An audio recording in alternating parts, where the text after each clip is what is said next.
What do you say to the family of Breonna Taylor, sir? I think it's a sad thing, and I give my regards to the family of Breonna. I also think it's so sad what's happening with everything about that case, including law enforcement. So many people suffering, so many people needlessly suffering, but with respect to Breonna, we give our regards to the family. Sir, what do you think the protesters are fighting for? Sir, what do you think the protesters are fighting for? Let me ask you about Breonna Taylor, if I can, right now. First of all, just a little housekeeping. Has the president spoken to the family of Breonna Taylor? I'm not aware of any conversation that they've had, but our hearts do go out to her family. Has the president spoken to the officers who were shot last night in Louisville?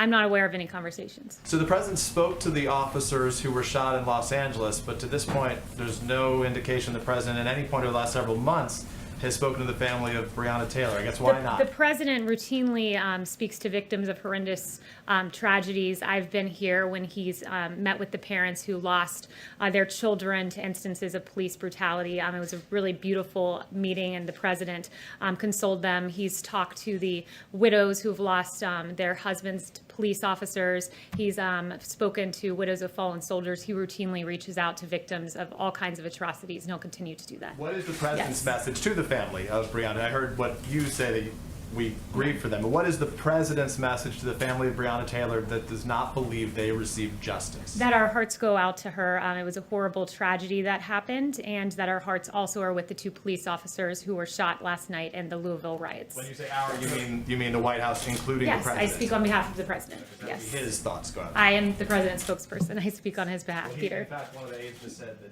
the Ben, president go was his ahead. own spokesperson. But finally, I would like to note the situation in Louisville, Kentucky last night. There were reports of vandalism.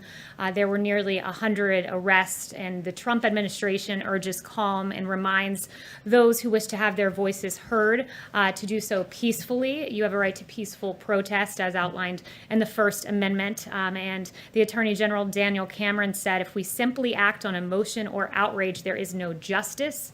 Mob justice is not justice. Justice sought by violence is not justice. It just becomes revenge. And you contrast his message with that of CNN's Breonna Taylor, who said, I question the judgment of the Kentucky Attorney General saying that mob justice is not justice. We know that this is very loaded language.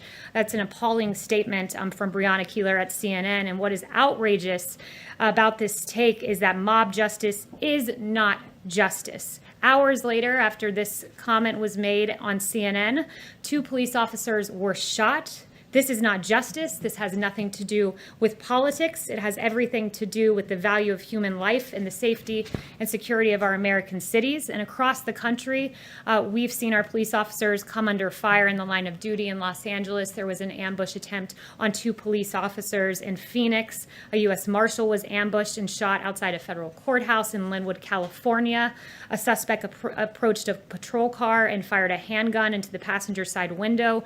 And in Suffolk, Virginia, a suspect opened fire on a marked police car, hitting the vehicle 3 times. Our police officers deserve our respect, and the violence that is being committed towards them, and this was just in the last week and a half, is outrageous. And the words of CNN and of Breonna Taylor are outrageous, irresponsible, and we should never hear statements like that, followed by hours later, 2 police officers being shot. Kayleigh, what is the